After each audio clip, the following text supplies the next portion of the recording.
Olá, meu querido irmão, minha querida irmã, seja muito bem-vinda para mais um culto de celebração da Igreja Presbiteriana aqui em Cruzeiro, uma igreja diferente, que tem trazido uma palavra desafiadora aos nossos corações, que tem pregado o Evangelho de forma fiel e séria nessa cidade.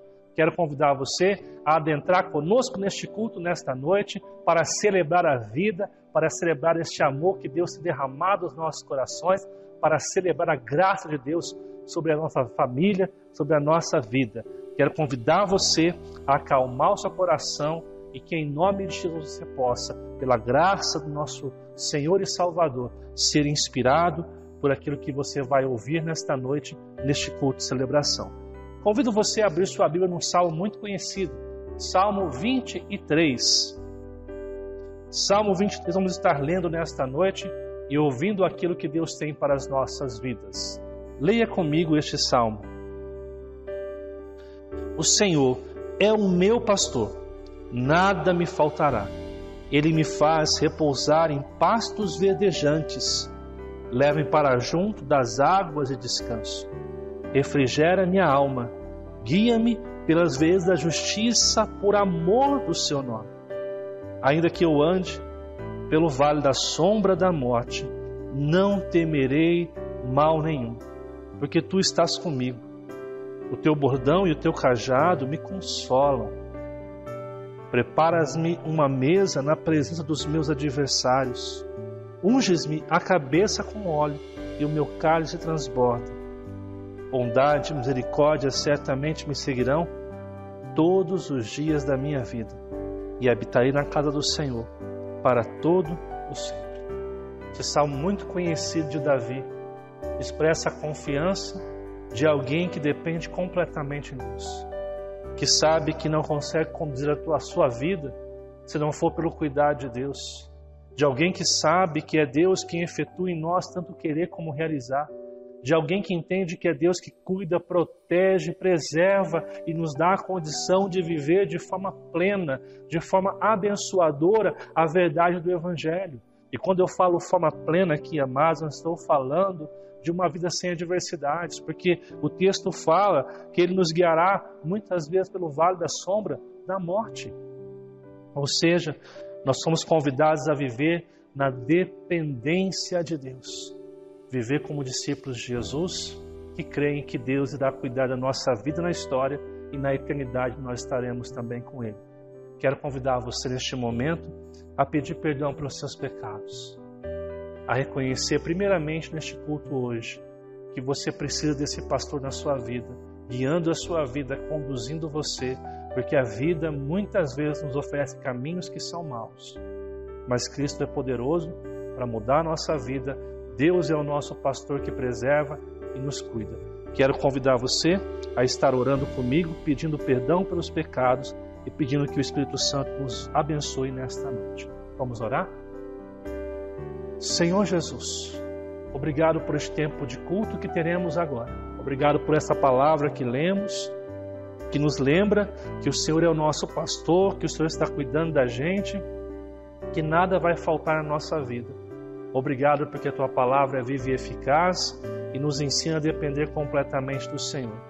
Eu quero pedir a Tua bênção sobre este culto, quero pedir perdão pelos meus pecados, pelos pecados dos irmãos que estão vendo este culto hoje e pedir que o Teu sangue nos purifique de todo o mal. Que nós sejamos edificados por Ti, nessa comunhão que estamos tendo contigo por meio da palavra, dos cânticos, das orações, por meio da pregação do Teu Evangelho. Que o Senhor nos abençoe nesta noite, que o Senhor nos guarde e que possamos sair edificados deste tempo de culto, em nome de Jesus. Eu quero convidar você agora a cantar conosco o hino 128, Comunhão Preciosa. Vamos cantar este hino e após o hino iremos louvar o Senhor com a equipe de louvor.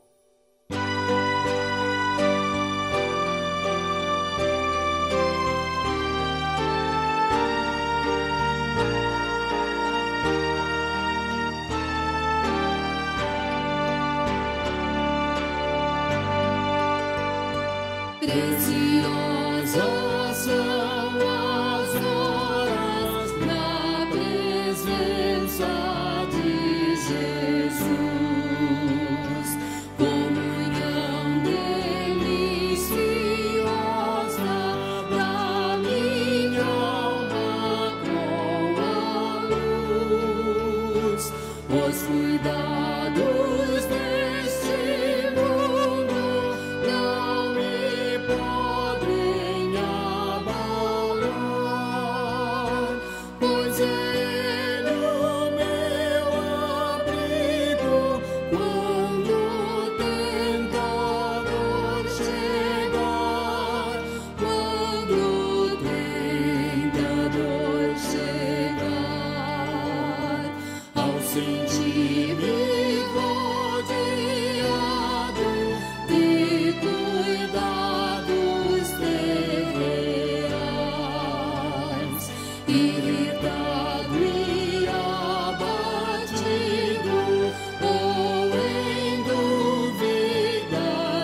Jesus eu me dirijo nesses tempos de aflição.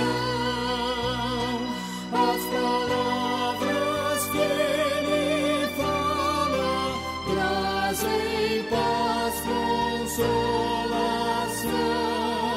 trazem paz, consolação.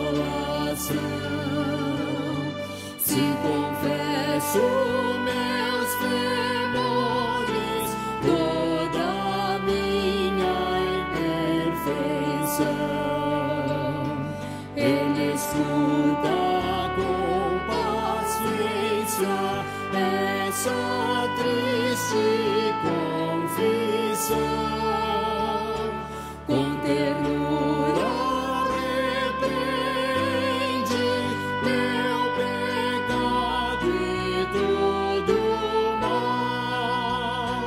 É Jesus o meu amigo, o melhor e o mais leal, o melhor e o mais leal.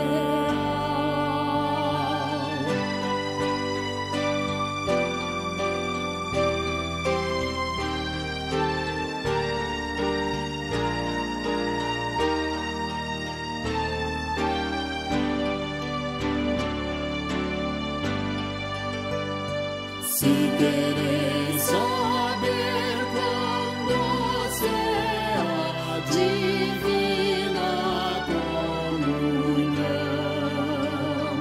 podereis muito bem prová-la e tereis compensação. Procurai estar sozinhos em conversa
Boa noite, irmãos. Como é de costume da nossa igreja, esse é um momento especial que nós temos para orar pelos nossos missionários, para orar pelos nossos enfermos e para interceder pelas necessidades que estamos passando.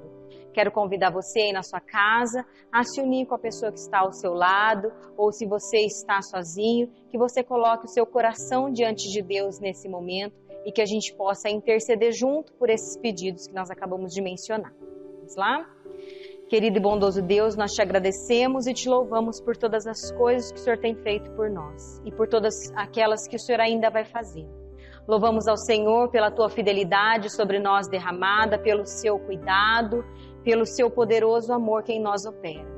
Senhor, queremos colocar diante da tua presença os nossos missionários tão queridos, irmãos e irmãs, que se dispuseram a servir ao Senhor no campo, que se dispuseram a ir para lugares longínquos, ó Deus, e pedimos, ó Deus, que o Senhor esteja com eles nesse momento, suprindo, ó Deus, as suas necessidades físicas, as suas necessidades espirituais, emocionais, financeiras. Deus, sê com eles, sê com as suas famílias, Pai, alarga as fronteiras dos teus servos, Pai, e que a pregação do Evangelho esteja sempre nos seus lábios, ó Deus, e que eles possam ser voz do Senhor onde eles forem, Pai.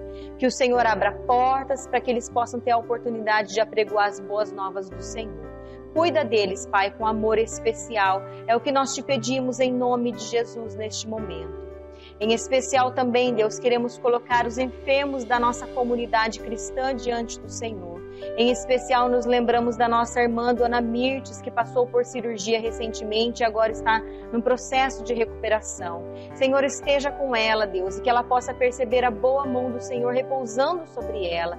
Deus, e se há mais alguém entre nós também que não sabemos, mas o Senhor conhece, que o Senhor também possa alcançar poderosamente, Deus, e cumprir a tua vontade, que é boa, perfeita e agradável sobre a vida desse irmão ou dessa irmã.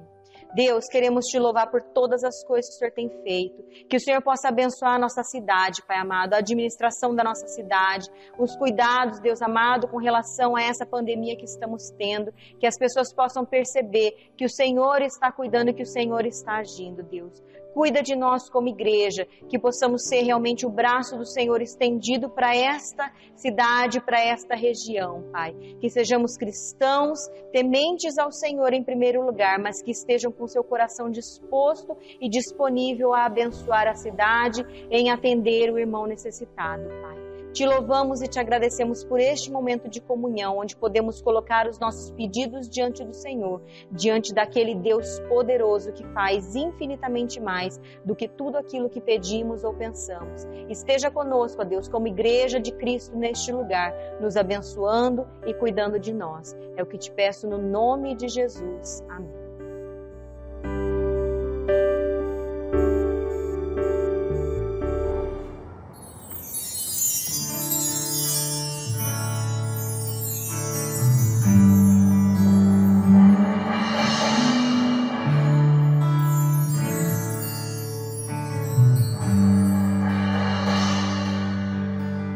Existe nada melhor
Meu amado irmão, minha amada irmã, vamos então neste momento agora passar para este tempo em que nós refletimos na palavra de Deus, onde somos desafiados a vivenciar a fé prática, essa fé que nos muda, essa fé que nos confronta em nossos equívocos. Eu quero neste momento convidar você para acalmar o seu coração, para que nós possamos juntos mais uma vez ouvir da palavra de Deus. O tema que eu quero tratar nesta noite é desenvolvei a vossa salvação.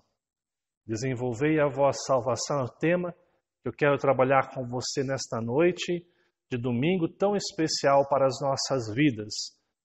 Eu gostaria de convidar você a abrir sua Bíblia no livro de Filipenses, capítulo 2. Nós vamos ler dos versos 12 até o verso 16. A carta de Paulo à igreja de Filipe, capítulo 2, versos 12 a 16. Abra sua Bíblia e vamos fazer a leitura da palavra de Deus neste momento. Assim, pois, amados meus, como sempre obedeceste, não só na minha presença, porém muito mais agora na minha ausência, desenvolvei a vossa salvação com temor e tremor.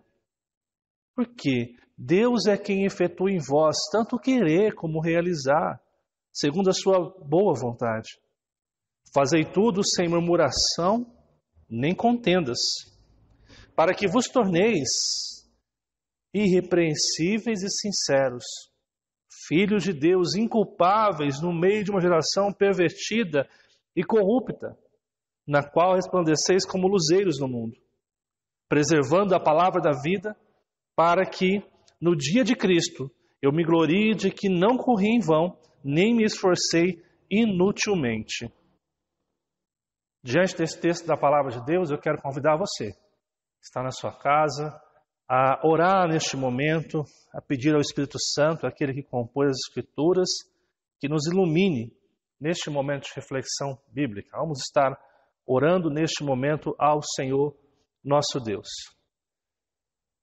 Amado e bondoso Deus, nós te louvamos por esta noite de culto, por esse tempo que nós estamos cultuando ao Senhor aqui, de forma remota, ainda com o nosso templo fechado, mas confiamos que o ser igreja, o estar diante do Senhor vai muito mais além do que um simples momento que nós temos juntos. Apesar de ficarmos felizes quando estamos juntos, mas sabemos que ser cristão e o Evangelho é muito maior que isso. E baseados nisso, nós pedimos ao Senhor que nos inspire neste momento, ilumine o nosso coração e mente para entender a Tua Palavra. Que haja transformação, que haja mudanças em nossa vida, em nossa história. Pedimos isso em o nome de Jesus Cristo, Pai. Amém e amém. Amados irmãos, nós estamos diante de um texto da Palavra de Deus muito especial. Amados, quando eu olho para esse texto aqui e vejo a grandeza dele, eu fico pensando em nossa amada Igreja Presbiteriana do Brasil, pensando na sua história, em tudo que está por trás dela, desde o seu início na Escócia, com John Knox, depois o trabalho que é feito no Brasil, por Ashbel Green Simonton. E eu fico pensando, amados, como nós estamos, ou como estamos nos saindo nessa corrida tão especial do Evangelho. Sabe aquela corrida de revezamento em que um corredor ele vai dar o máximo de si, e de repente vem um outro por trás e pega o bastão e continua essa corrida? E eu fico me perguntando se eu e você hoje, cristãos, nós temos dado o nosso melhor nessa corrida em prol da fé, em prol do Evangelho de Cristo como presbiterianos. Amados irmãos, como igreja presbiteriana aqui em Cruzeiro, nós temos a preocupação, e quando eu digo nós, eu e a liderança desta igreja, e não simplesmente abrir uma porta para se cultuar, ou reunir um grupo, ou transmitir um culto como nós fazemos semanalmente aqui.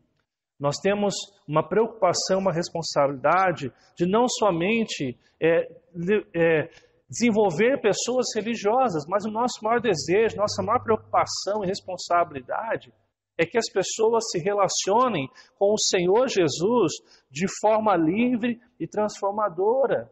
Que as pessoas se relacionem com Jesus, o nosso Salvador, de maneira que sejam livres da religiosidade e se tornem instrumentos de Deus para a transformação das mais diversas realidades que elas convivem semanalmente. E sempre eu digo isso, como nós somos no trabalho, como nós somos com a família, como nós somos com os amigos, como nós somos como cristãos, na nossa rua, no nosso trabalho, tantos outros lugares. E pensando nisso aqui, amados, quando nós chegamos domingo após domingo aqui, a gente tem uma preocupação em cumprir esse objetivo de que as pessoas que nos ouvem, as pessoas que convivem com a gente possam servir a Jesus de forma livre, transformadora, e domingo após domingo nós buscamos falar na palavra de Deus de assuntos que têm a ver com a sua vida. Não assuntos desconexos da realidade. Nós buscamos semanalmente a pensar em coisas que são práticas da nossa vida e à luz da Escritura, da revelação bíblica, ter respostas e orientações para a nossa caminhada como discípulos de Jesus na história, principalmente como discípulos de Jesus aqui em nossa cidade Cruzeiro, e você que nos assiste, que é de uma outra cidade, para que você na sua cidade também possa pensar no que é ser um discípulo de Jesus na história. E amados irmãos, eu sou honesto nesse ponto aqui, em afirmar que aquilo que eu tenho visto muitas vezes não tem me deixado muito feliz. E cada vez mais quando eu prego e oro, a minha oração é para que eu e você sejamos fortalecidos no Senhor e que sejamos desafiados a um novo comportamento. E a mensagem desta noite, quando nós lemos aqui Filipenses capítulo 2, os versos 12 a 16, tem esse objetivo. Tem o objetivo de nos levar a refletir profundamente no que significa a nossa salvação em Cristo Jesus, o nosso comportamento como discípulo do nosso Salvador na cidade que a gente mora, no lugar onde a gente reside.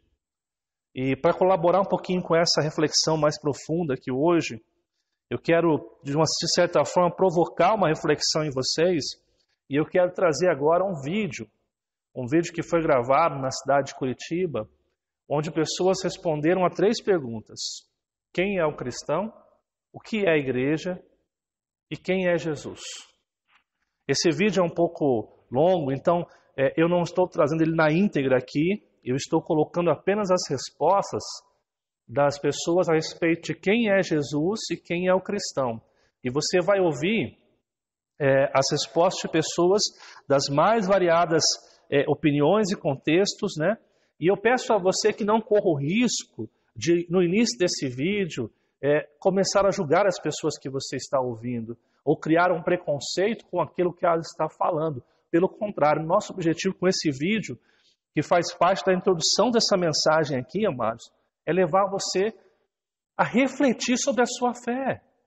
E talvez o que você deve ouvir é não tomar uma decisão preconceituosa, o que você está vendo e ouvindo de forma precipitada. Que possamos refletir, amados, no que ouvimos, à luz das Escrituras, e possamos assumir a responsabilidade de viver e de ser um cristão que anda na contramão das opiniões que nós estamos ouvindo nesta noite por meio desse vídeo. Então eu quero convidar você e de certa forma provocá-lo para que você possa entender o que as pessoas dos mais variados contextos da nossa pós-modernidade pensam a respeito de Jesus e a respeito de Cristo. Então convido você rapidamente a ver esse vídeo comigo neste momento.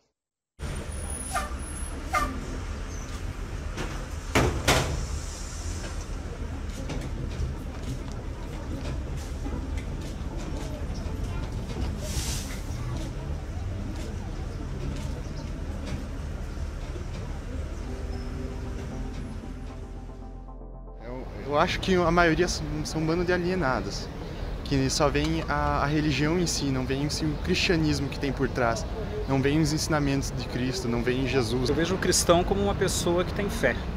Cristão para mim é aquela pessoa que procura andar direito, procura ser o mais honesto possível. Os evangélicos falam assim, vai na igreja porque Jesus vai te curar. Mas eu acho que os evangélicos acabam assustando a gente. Talvez um modo melhor de poder nos orientar, né? Aí era mais fácil de atrair mais gente na igreja do que afastar. Eu vejo como alguém que tem um grande potencial em mudar o mundo e que quer ajudar os outros. Normalmente o cristão é sempre mais julgado, né? Não, eu vejo ele uma pessoa sincera, assim. O cristão eu vejo como muitas pessoas, às vezes elas são bem preconceituosas, algumas, e eu não gosto muito disso, por isso que eu não vou na igreja. Razão no meu viver, assim. Um profeta aí, não sei se vale a pena acreditar. Como eu vejo Buda. Jesus é tudo pra mim, né? Uma pessoa que tem que fazer o bem. O cristão pra mim é aquela pessoa fiel que segue a Cristo, né? Aquele que está sempre relacionado, ligado a Cristo. Uma luz na vida de muitos aí que estão ao redor, no trabalho, no colégio. São exemplos. O verdadeiro cristão é aquele ser iluminado. O cristão de hoje em dia, talvez de sempre, para mim a maioria são falsos. São falsos cristãos. Por quê? Porque às vezes tem a Bíblia toda na cabeça, decorada, embaixo do braço, né? Muitos aí com a Bíblia embaixo do braço, falam uma coisa e vivenciam outra. Então para mim isso é falsidade. Pessoas que acreditam em Deus. Uma pessoa qualquer, uma pessoa normal. Bom, na verdade eu vejo como uma pessoa normal. Mas eles tentam arrastar a gente junto, sabe? De alguma maneira, isso é meio estranho. Fanatismo. Em geral, eu considero eles umas pessoas muito preconceituosas, assim. Cara, é uma pessoa normal. O cristão é uma pessoa indiferente. O cristão é uma pessoa que procura, vamos dizer assim, um apoio para não fazer coisas erradas. Pessoas que precisam de uma base para poder viver. Uma pessoa alienada. Uma pessoa, acho que normal, cara. Como pessoa alienada, como uma pessoa que segue uma religião, que acha que o que ele crê é fato. O cristão hoje é uma pessoa que está numa situação um tanto perdida. Ele é uma pessoa religiosa. O único povo cuja motivação é o amor. É a única maneira que você tem, tipo, se você tem um problema, você sempre chama, ai meu Deus, me ajuda, o meu Jesus, sei lá como é que fala. E foi uma pessoa muito boa que passou pelo mundo. Não sei nem se eu acredito que ele existiu um dia. E que me faz levantar todos os dias, e eu tenho muita fé. Ele foi e continua sendo uma pessoa muito forte, assim. Que é uma força maior, assim, sobre nós, que a gente tem que ter fé em alguma coisa, então serve para isso. É o que não pode faltar na vida do ser humano hoje. Eu vejo Jesus como meu irmão. Você não precisa acreditar que ele existiu propriamente, mas seguir os exemplos que estão na Bíblia, cara, pra mim é essencial. Aquele que fez o que ninguém fez. Morreu por mim e por você. Uma pessoa normal, como qualquer outra. Não tenho ideia. Como uma pessoa que não é nada do que realmente falam que ele é. Um cara que a gente tem que crer nele pra gente poder fazer as coisas certas. E ele é muito importante pra gente fazer tudo certinho. Assim o mundo sendo melhor pra todo mundo. A base de tudo, né? Deixou de ser utilizado para essa mensagem de amor e passou a ser utilizado como um meio de arrecadar dinheiro das pessoas. É um cara legal, só que é uma pessoa que todo mundo diz, mas ninguém segue o exemplo dele. Todo mundo fala, todo mundo tem que ser Jesus, mas ninguém ama o próximo, ninguém nem respeita os 10 mandamentos. Então o que adianta ele ser um cara legal se todo mundo fala dele e ninguém faz o que ele faz? Ele foi um cara... Tudo que eu faço envolve ele. Tudo que eu penso é primeiro ele. Tudo pra mim na vida é primeiramente ele. crer para continuar vivendo, né? Jesus eu vejo como um cara muito firmeza. É um cara que está de braços abertos para você se você precisar. Jesus é a fonte de tudo. Jesus é a alegria. O único salvador, né, cara? Para mim, Jesus não existe, nunca existiu. Bom, Jesus para mim é um modelo universal. Um filósofo muito bacana. Uma válvula de escape para muitos. Uma válvula de escape é uma boa.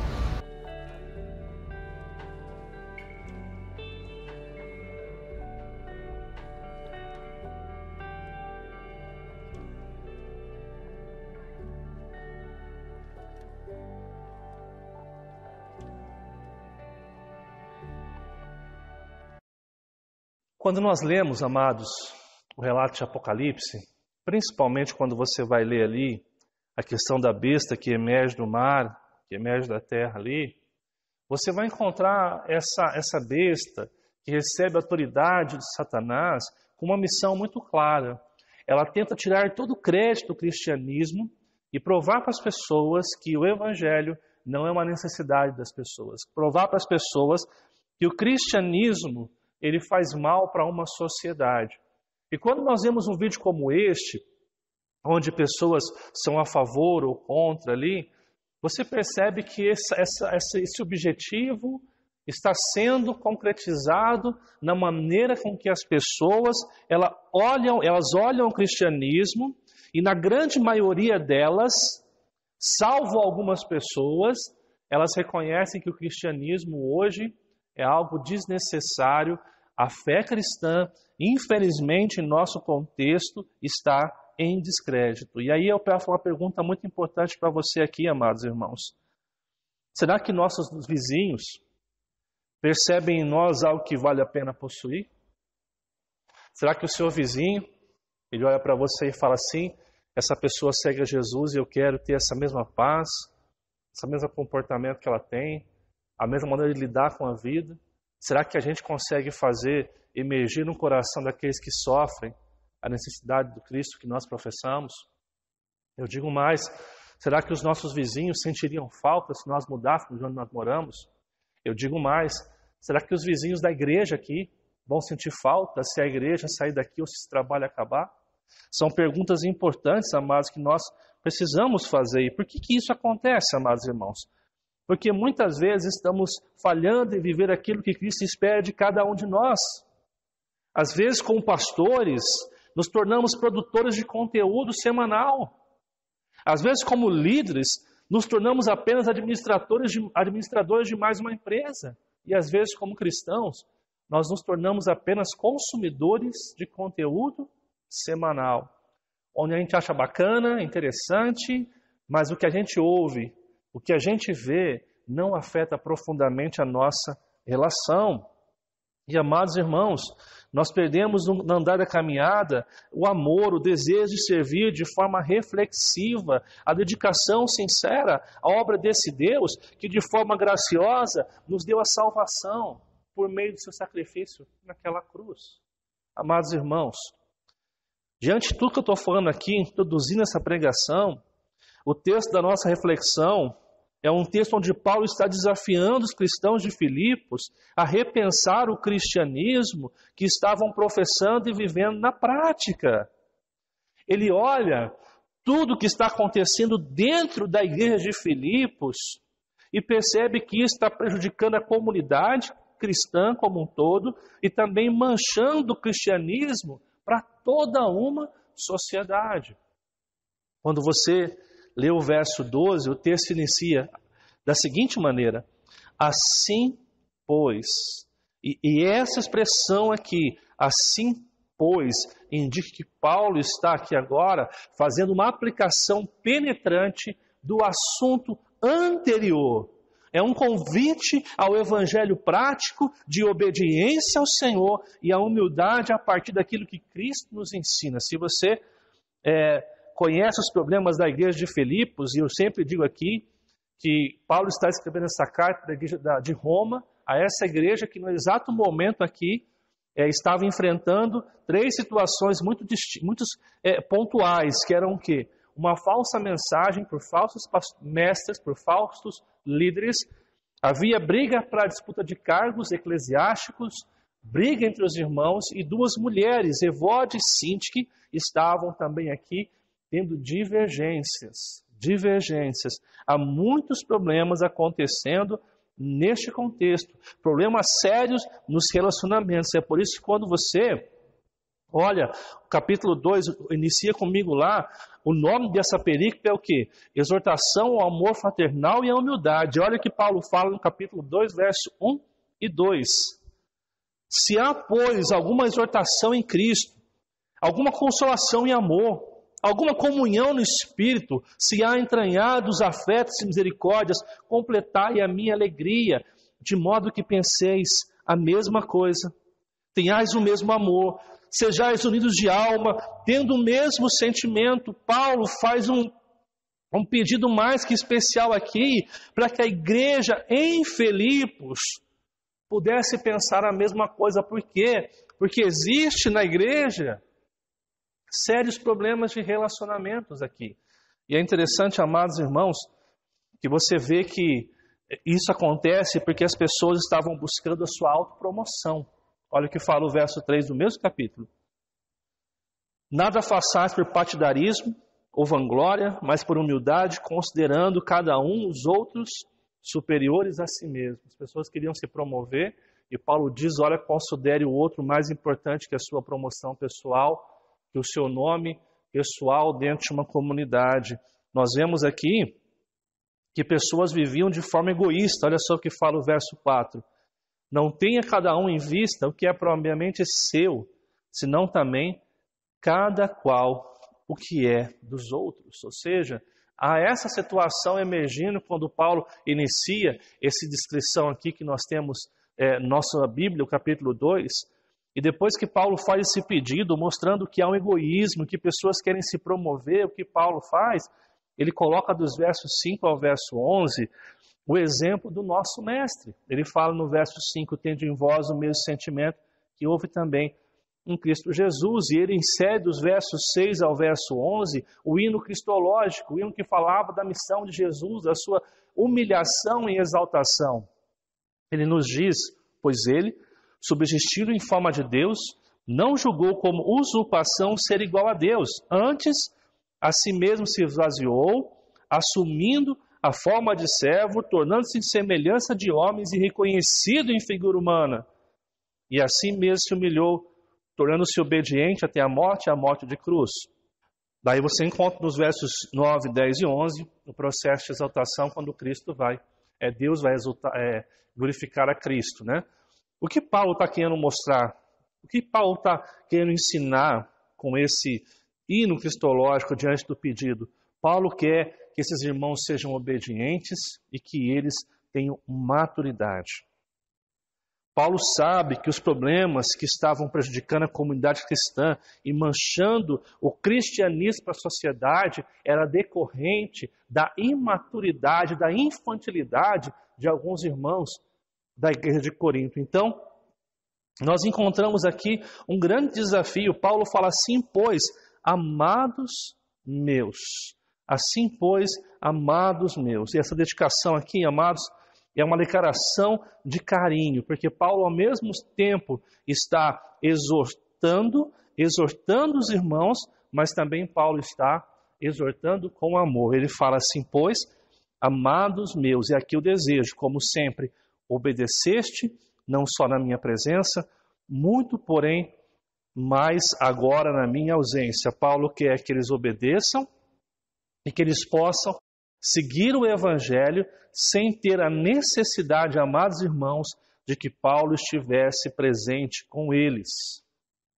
Há muitas pessoas que dependem de um líder para caminhar, há muitas pessoas que dependem das pessoas para caminhar, e Paulo diz, olha, eu quero que vocês, em primeiro lugar, obedeçam o Evangelho do Senhor e que vocês sejam obedientes àquilo que Deus espera que eu e você seja como cristãos. Esse é o pedido que o apóstolo Paulo tem nesses versos que nós estamos refletindo. E aí, depois que Paulo começa uma reiteração, uma aplicação daquilo que ele vinha tratando nos seus versos anteriores, de forma muito amorosa, pedindo que os irmãos de Filipos fossem obedientes e maduros, Paulo então faz o grande desafio, ele apresenta o grande desafio nessa última parte do verso 12, dizendo: desenvolvei a vossa salvação com temor e tremor.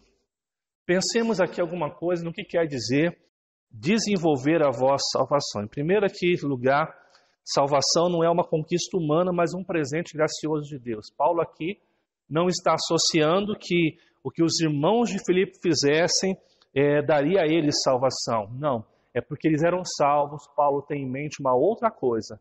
Não é algo que possamos perder ao longo da caminhada. Paulo não tem aqui diante dele a ideia de que essa salvação seria perdida se os irmãos de Filipos, não cumprissem aquilo que Paulo estava propondo naquele contexto ali para o irmão. Então, o que significa para mim e para você aqui, amados irmãos, a palavra-chave aqui é desenvolver. O que significa a ideia de desenvolver aqui no texto? A palavra significa levar a cabo, fazer de forma plena, completa e perfeita, de modo que seja terminada e concluída. A ideia é que aquilo que Deus começou irá cumprir até o final. Há uma responsabilidade humana de cumprir com aquilo que Deus pede dos seus filhos. Olha só, o termo que nós usamos aqui, desenvolver na Bíblia, era usado para o trabalho em uma mina para extrair o máximo possível do minério valioso. Ou seja, você tinha que trabalhar duro para extrair o melhor desse minério. Outro lugar que essa palavra era usada era trabalhar no campo, obtendo a melhor colheita. Outras traduções aqui, amados, declaram o seguinte: continue a desenvolver a vossa salvação, ou trabalhem na salvação até a consumação. Então, o que significa a palavra desenvolver a vossa salvação, a palavra desenvolver e a expressão a vossa salvação para nós hoje? Nós podemos resumir da seguinte maneira: lute por crescer, por amadurecer e resolver os problemas diários numa perspectiva cristã. Quando Paulo está convocando os irmãos a desenvolver a salvação, Paulo está convidando os irmãos a um amadurecimento, a que essa fé viva e eficaz que eles recebem possa produzir amadurecimento na vida dos irmãos da igreja de Filipe. Mas não somente isso, ele deseja que esses irmãos, agora maduros, resolvam os problemas que vem à igreja numa perspectiva cristã. O que quer dizer isso? Nós não somos chamados por Deus para resolver problemas a partir do que nós achamos ou pensamos, mas agora a maneira que eu interpreto o problema e a maneira que eu busco uma solução é baseado no que a palavra de Deus nos ensina, no que a palavra de Deus nos orienta como cristãos que somos em Cristo Jesus. Assim, amados, este desafio deve ser vivido com temor e tremor. Ele termina com essa expressão: é desenvolver a salvação com temor e tremor. O que significa isso aqui? Ou seja, é levar a sério o que devemos fazer. O pedido que Paulo tem aqui é para que seja feito com máxima seriedade, com prioridade, de forma essencial. A seriedade aqui é tão visível que nós temos que fazer respeitando aquele que nos pede, que é o Senhor, Criador de todas as coisas, né, amados? Interessante que, se nós fôssemos resumir essa introdução do verso 12, que nós encontraríamos aqui, Paulo ele vai, assim pois, reiterando tudo que ele vem falando sobre comunhão, sobre deixar o egoísmo, a autopromoção, ele vai aplicando a humildade e a obediência de Cristo por meio do hino, chamando os irmãos a terem o mesmo sentimento, mostrando que a exaltação não é uma prerrogativa humana, mas é Deus quem faz com o homem. Então Paulo, de forma muito amorosa, desafia os irmãos de Filipos a humildade, a obediência, a amadurecerem para que não precisassem mais de alguém, mas como cristãos eles mesmos adquirissem maturidade para que eles pudessem viver esse desenvolver a salvação, que é o que? Amadurecer na caminhada e resolver os problemas numa perspectiva cristã, uma perspectiva bíblica, com muita seriedade, levando a sério aquilo que ele está pedindo à igreja. Esse é o resumo do verso 12. Assim, amados, nós perguntamos: como desenvolver a nossa salvação? Como podemos fazer isso? A primeira coisa que nós vemos no texto é um convite a dependa de Deus. Olha o que fala o verso 13. Porque Deus é quem efetua em vós tanto querer como realizar, segundo a sua boa vontade. O convite primário que nós temos aqui é permanecer em Deus todos os dias da nossa caminhada cristã. Amados irmãos, infelizmente, nós vamos acreditando no andar da caminhada de que nós podemos cuidar da nossa vida por nós mesmos. A gente vai achando que a gente tem competência para resolver os nossos próprios problemas daquilo que nós achamos ou pensamos. A gente começa a achar que certo e errado tem a ver com o nosso conceito de certo e errado, de justo e injusto, como eu comentei hoje pela manhã na escola bíblica dominical. A gente começa a caminhar não dependendo mais de quem Deus é na nossa vida. Nós somos convidados, em primeiro lugar, a depender de Deus. Paulo deixa claro que somente Deus pode efetuar o querer e realizar em nossas vidas. É Deus, é através de Deus que tudo é efetuado, onde nós queremos e realizamos segundo a sua boa vontade. A palavra querer aqui significa um desejo provindo de Deus. Sem Deus nunca iremos desejar uma mudança. Por isso precisamos estar em Deus. A ideia de que Deus efetua o querer em nós significa que se Deus não tocar em nosso coração, nós nunca íamos querer uma relação profunda com Deus. Se há um desejo em nosso coração por mudança, é uma ação do Espírito Santo. E a palavra aqui realizar indica que a ação é de Deus e essa ação sempre será o quê? Eficaz. Se eu quero mudança na minha vida, eu preciso me aproximar de Deus, eu preciso depender profundamente de Deus na minha caminhada. Se há um desejo por transformação, eu preciso constantemente estar perto do Senhor e buscar a sua vontade para a minha vida todos os dias. William Hendricks, falando sobre isso, olha o que ele diz: o ferro elétrico é inútil a menos que o seu plugue esteja acoplado à tomada. À noite não haverá luz na sala a menos que a eletricidade flua pelos fios para dentro da lâmpada. Cada filamento mantendo contato com os cabos que vêm da fonte de energia. As rosas do jardim não podem alegrar o coração humano com a sua beleza e fragrância, a menos que extraiam a sua virtude dos raios solares. Melhor ainda, como pode um ramo produzir em si mesmo, se não permanecer na videira? Assim, nem vós podeis dar, se não permanecerdes em mim, é o que fala João capítulo 15, verso 4. Assim, também os filipenses só poderão operar sua própria salvação, permanecendo num vivo e ativo relacionamento com Deus. O que Paulo está dizendo aqui no verso 13 é que a mudança em nossa vida, a mudança para que a gente possa desenvolver a nossa salvação, amadurecer e resolver a vida a partir de Cristo, dos seus princípios e valores, só é possível quando nós dependemos completamente de Deus. E nesse sentido, amado irmão, você precisa reconhecer que você não dá conta de caminhar sozinho. Você precisa reconhecer na sua história e vida que você não dá conta de fazer aquilo que Deus quer que você faça. Você precisa reconhecer que sem Deus você não consegue caminhar. A sociedade que nós vivemos, ela vem implantando em nossos corações há séculos a ideia de que o homem é capaz por si próprio. A ideia de que o homem tem a capacidade de conduzir o seu destino, de conduzir as suas ações. Ledo engano.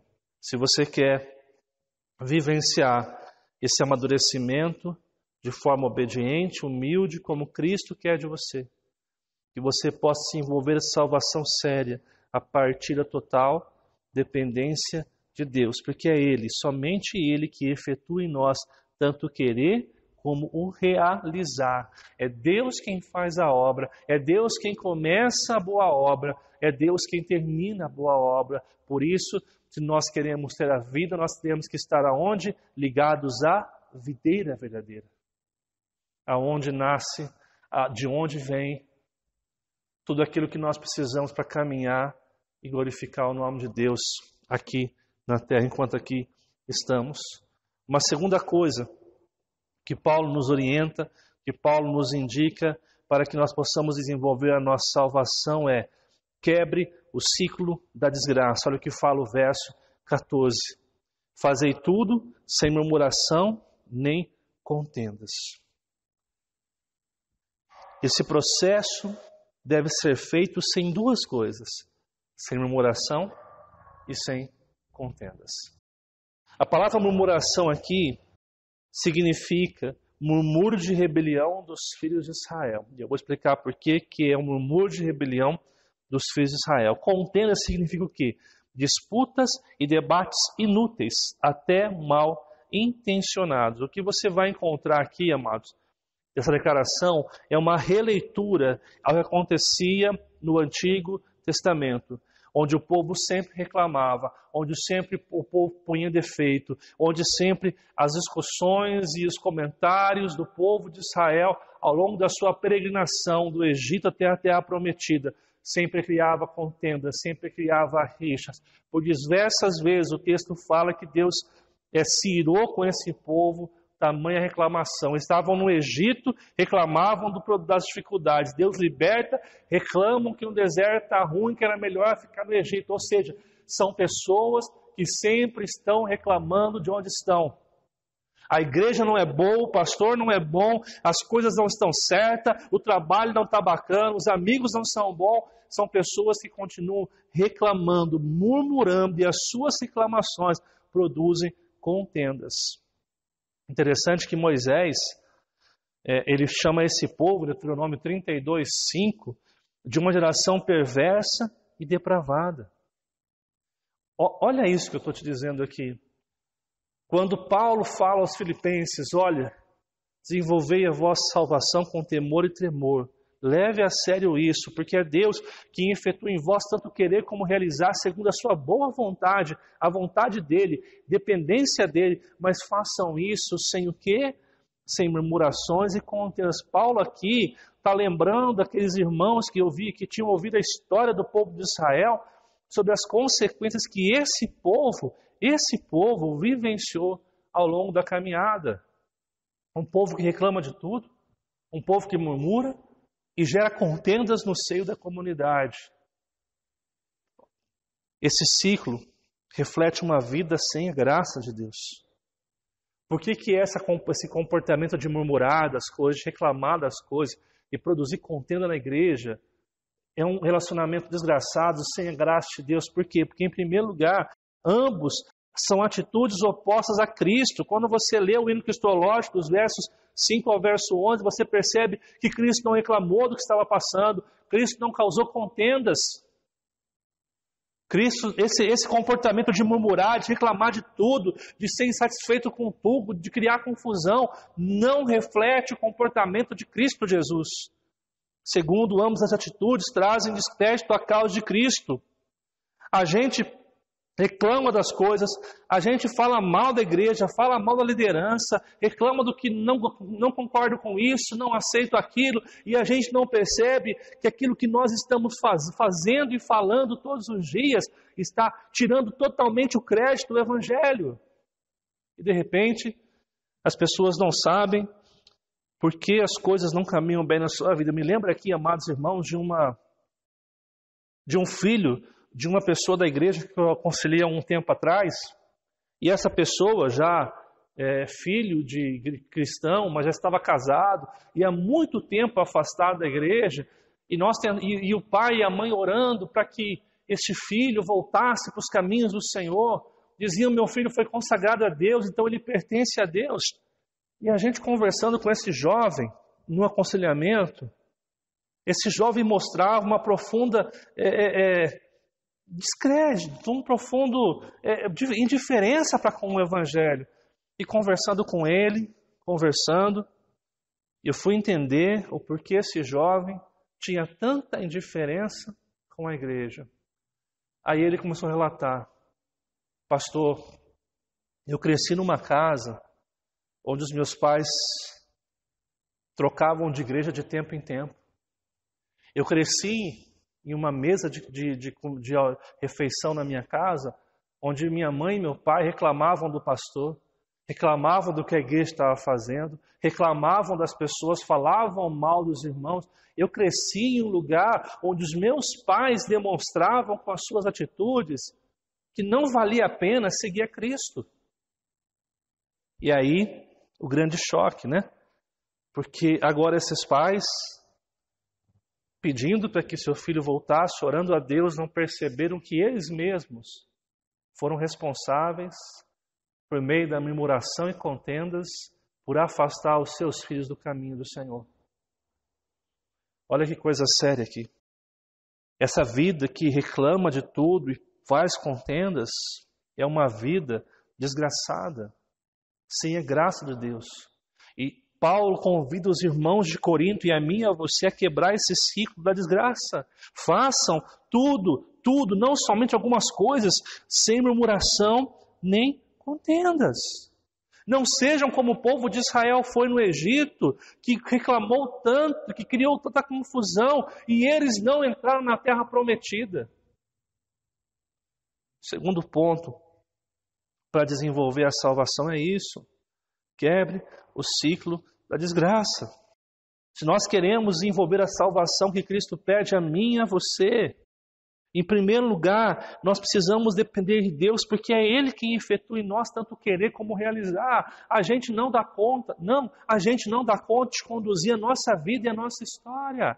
Mas em segundo lugar, quebre o ciclo da desgraça. Não viva uma vida reclamando e murmurando e criando contendas de desavença. Aquilo que nós estamos fazendo está prejudicando a nós mesmos. O testemunho de Cristo é imaculado.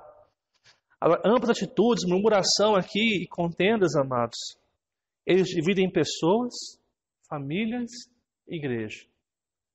O comportamento dos irmãos de Filipe estava dividindo a igreja, estava dividindo irmãos.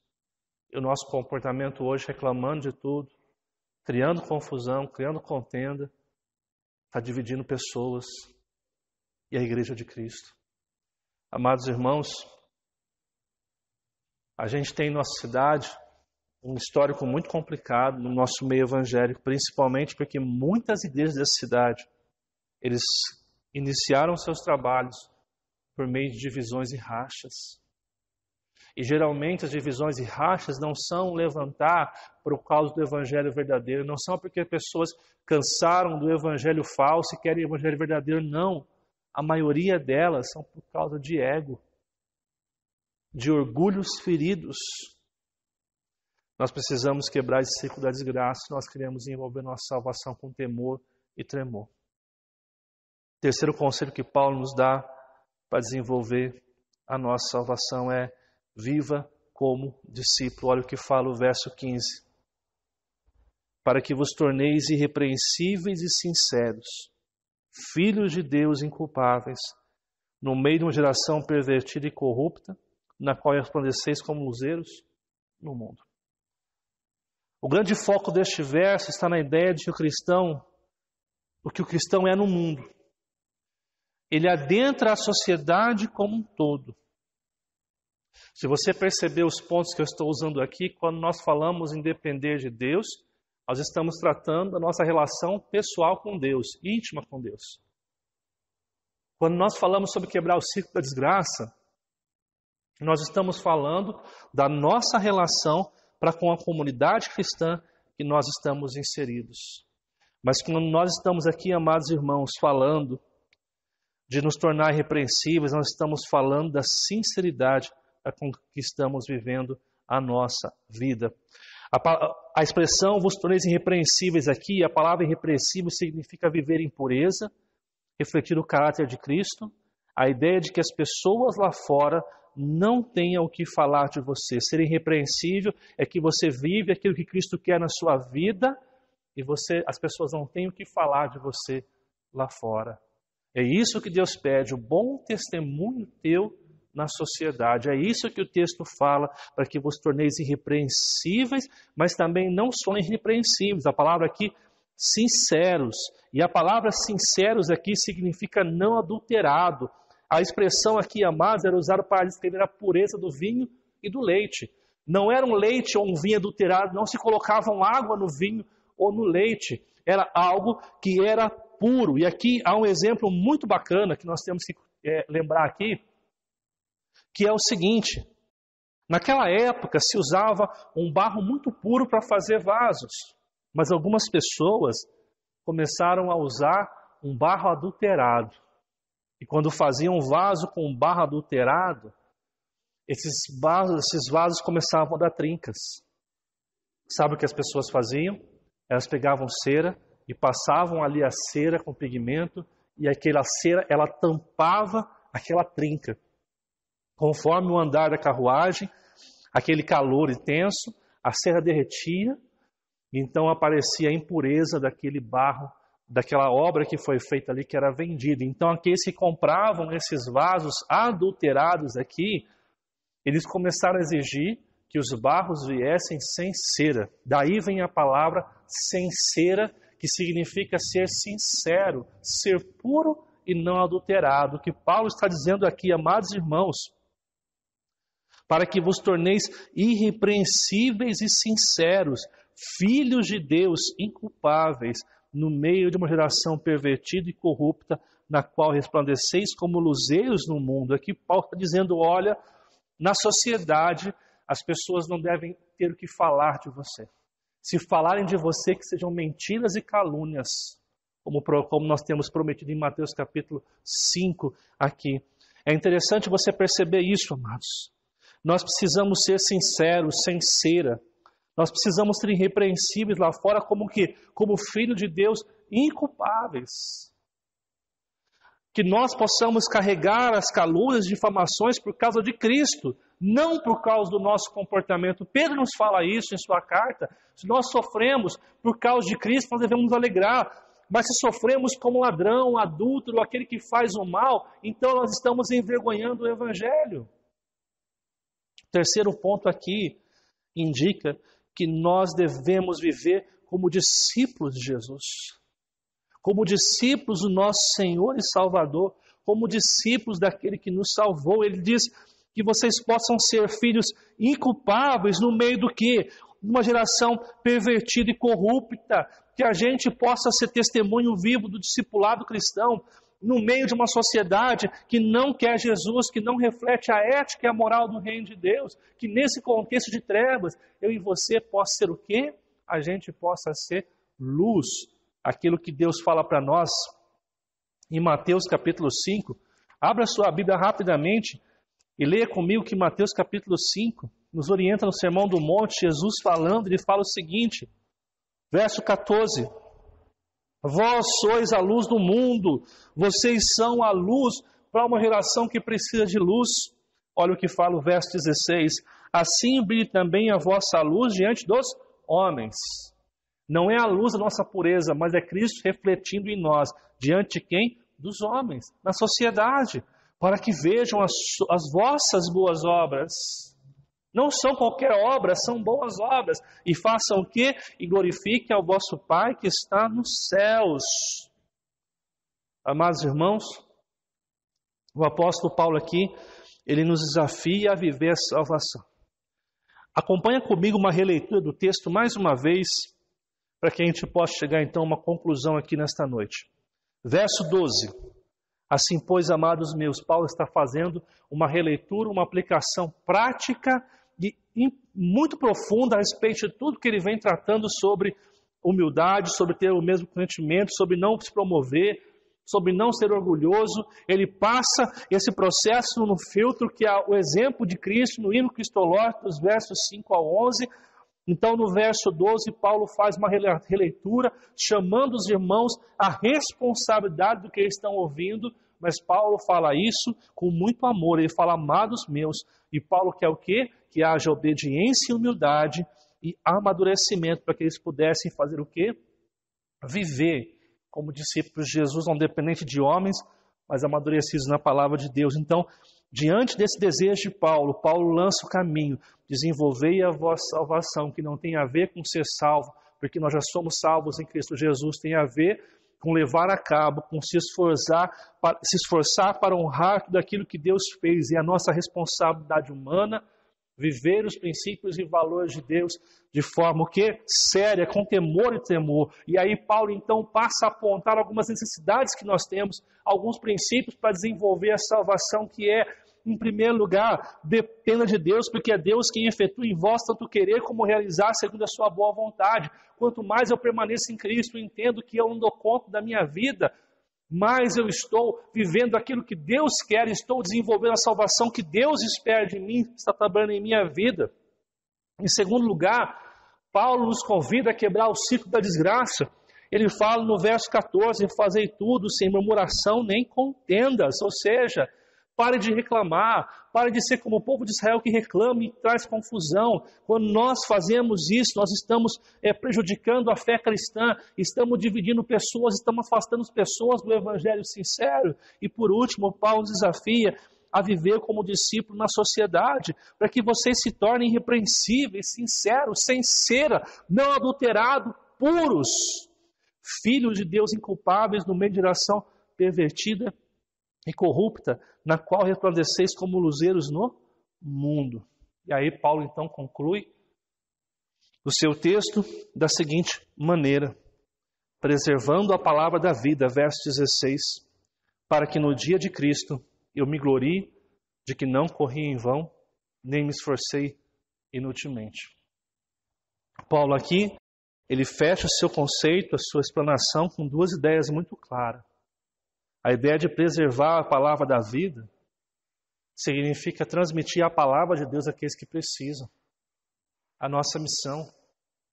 O que pode mudar o homem é a palavra de Deus. E Paulo diz: ofereça para o mundo, ofereça para a sociedade, ofereça para a sua família a palavra que é viva e eficaz, a palavra que pode transformar, a palavra que pode resgatar o perdido e libertar aquele que está preso no pecado e das artimanhas do diabo. Paulo nos convida a proclamarmos o reino de Deus de forma séria, não o que nós pensamos, não a nossa placa, não a nossa liderança, mas o evangelho verdadeiro que pode transformar aquele que precisa ser transformado. E ele diz que nós devemos estar preparados para o dia do Senhor.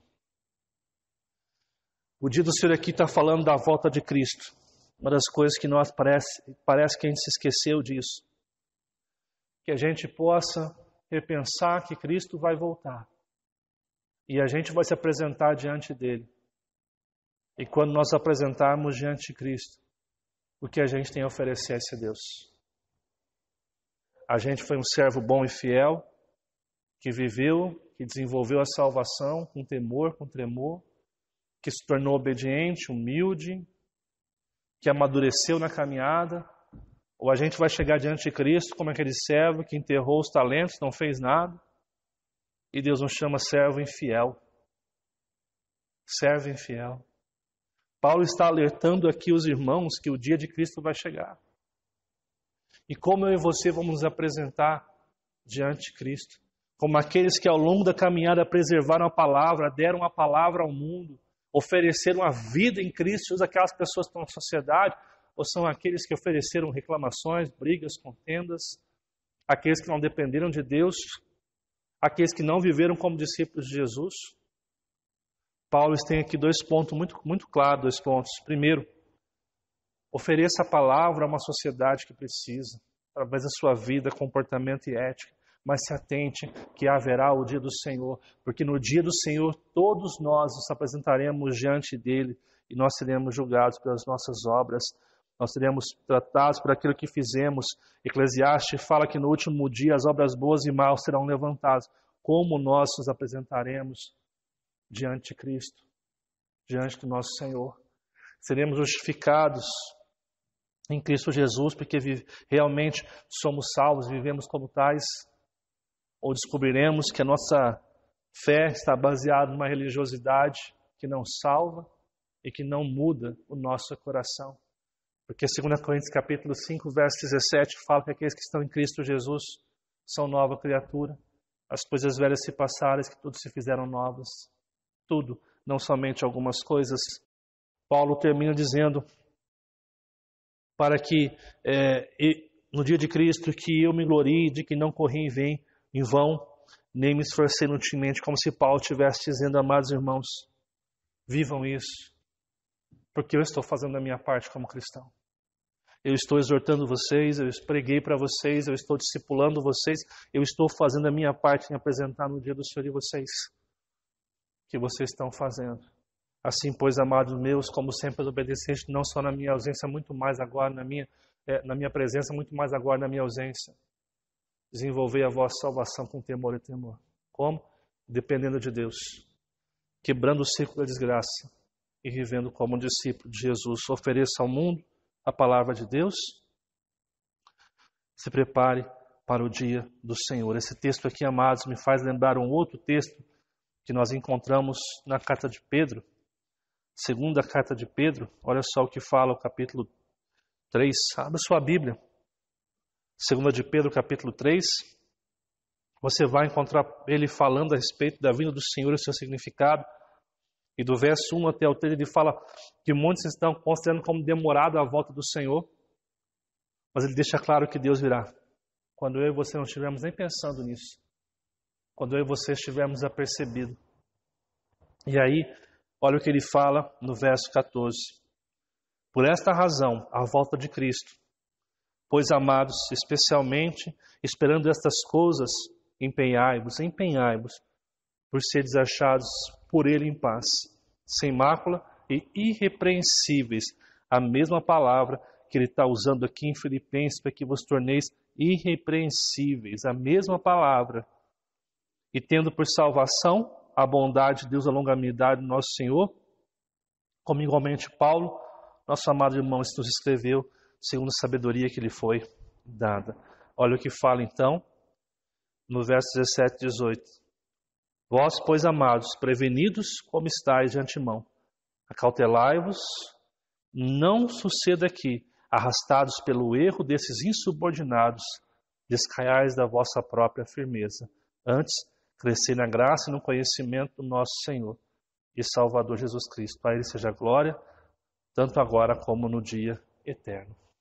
Pedro está falando que a gente não pode cair no erro desses falsos profetas. E Filipos estava enfrentando isso. Por isso que Paulo ele está convidando, no final do seu verso, a preservar a palavra da vida, para que no dia de Cristo eu me glorie de que não corri em vão, nem me esforcei inutilmente. Que nós possamos, como cristãos, vivenciar essa verdade. Vivenciar a verdade de que Cristo morreu por mim e por você, e nos convida a uma nova vida. Nos convida a uma vida diferenciada. Quero convidar você neste momento a pensar sobre isso. Aquele vídeo que nós lemos, amados, que nós vimos no início, uma das frases marcou muito meu coração e eu queria citar. Por que a gente faz isso tudo? Por que a gente deve viver o que nós falamos aqui hoje? Porque Jesus fez pela gente o que ninguém fez. Ele morreu por mim e por você para nos salvar. Que a nossa maior motivação seja a morte de Cristo por todos nós, nos salvando e nos redimindo. Que nós possamos desenvolver nossa salvação baseado no que vimos nesta noite, nesse texto. Eu quero convidar você agora a orar comigo, pedindo perdão pelos seus pecados e pedindo que Deus nos abençoe nesta noite. Amado e bondoso Deus, nós queremos pedir perdão pelos nossos pecados. Reconhecemos as nossas falhas e sabemos que sem o Senhor nós não conseguiríamos caminhar. Tem misericórdia de nós, perdoa a nossa vida, perdoa os nossos equívocos, perdoa os nossos erros, porque muitas vezes não temos desenvolvido a nossa salvação como o Senhor espera. O Senhor nos salvou gratuitamente, nos deu vida e esperança, e muitas vezes nós não temos honrado o Teu sacrifício, não temos vivenciado o que o Senhor espera. Por isso, em nome de Jesus, pedimos ao Pai, perdão, que Teu Espírito Santo nos motive a uma mudança real e sincera.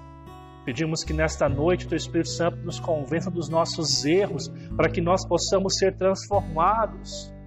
Que nós possamos, ao ouvir o conselho de Paulo à igreja de Corinto, sermos motivados a uma mudança radical de vida.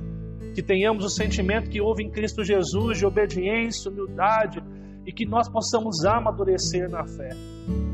Eu peço em nome de Jesus, Pai, que o Senhor nos ajude a desenvolver a salvação, dependendo somente do Senhor, quebrando o ciclo da desgraça e vivendo como discípulo de Jesus na história, na nossa cidade em Cruzeiro.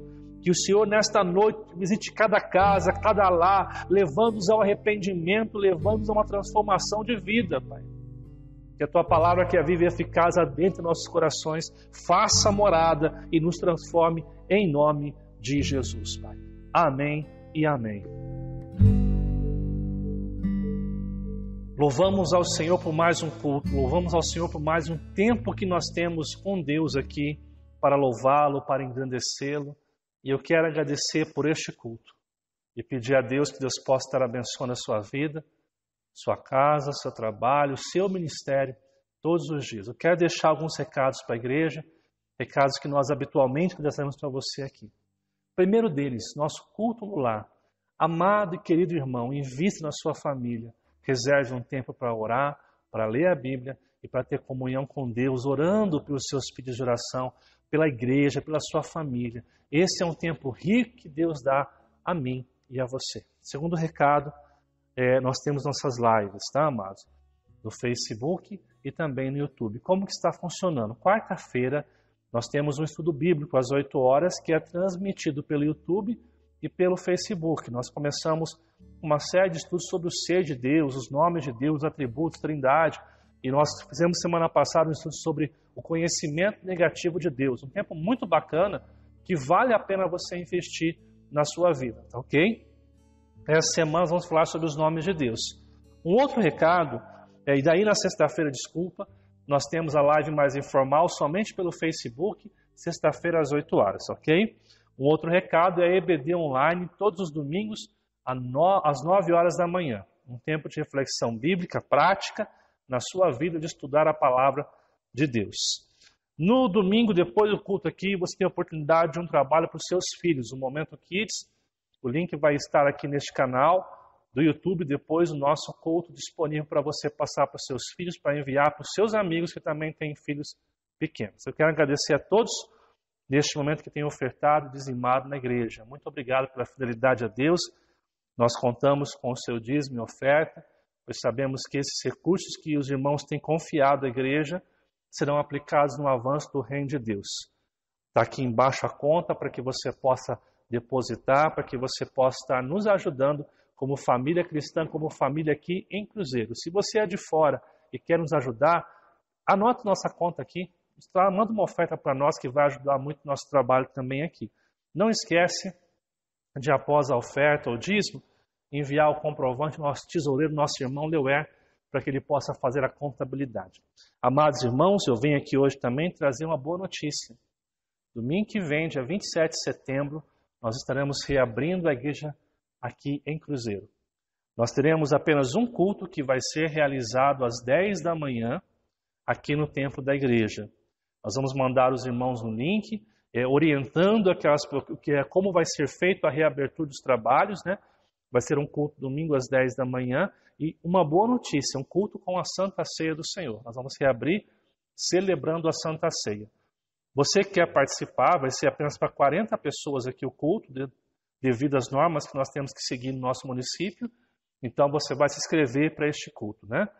Outra coisa, você que não pode vir ainda, que é orientado a não vir ainda, fique tranquilo, você vai ter o culto transmitido domingo de manhã, escola dominical 9 horas normalmente, culto às 18h30, Momento Kids, o estudo bíblico, a live normalmente. Nós continuamos com os mesmos trabalhos de forma online, tá bom? Para que você possa ser suprido também. Você que nesse primeiro momento ainda não poderá estar participando presencialmente nos cultos ou ainda não se sente seguro para participar presencialmente dos cultos. Louvamos a Deus porque as coisas têm caminhado bem para a igreja e nós cremos no poder de Deus, cremos que todas as coisas cooperam para o nosso bem. Que Deus abençoe sua vida. Eu quero orar mais uma vez por você e pedir que Deus o abençoe grandemente nessa nova semana, em seu trabalho, nas atividades que você vai desenvolver para a glória de Deus. Vamos estar orando mais uma vez em nome de Jesus. Amado e bondoso Deus, nós te louvamos porque temos a plena convicção de que o Senhor se faz presente para nos abençoar. Louvamos a Deus porque Deus está aqui para derramar as suas bênçãos sobre todos nós. Peço ao Senhor que abençoe os meus irmãos, suas famílias, seu trabalho, suas atividades, seus estudos, e a nova semana que se inicia seja um tempo de bênçãos, um tempo de depender de Deus todos os dias. Que Deus possa estar derramando bênçãos sem medidas, sem limites. Que Deus possa estar cuidando e abençoando os meus irmãos. Que nada venha a faltar no seu lar, na sua saúde. Cuide da nossa irmã Mirtes, Pai, que está em processo de recuperação. Abençoe a vida dela e proteja. Muito obrigado por tudo que o Senhor tem feito por nós e por nossa igreja e pelos irmãos que estão participando conosco de forma online. Pedimos ao Senhor a tua bênção em nome de Jesus. E que a graça do nosso Senhor e Salvador Jesus Cristo e o eterno amor do nosso bondoso Pai e as nossas consolações do Espírito Santo sejam com todos, hoje e para todos sempre, em nome de Jesus. Que Deus abençoe a sua semana para a honra e glória dele.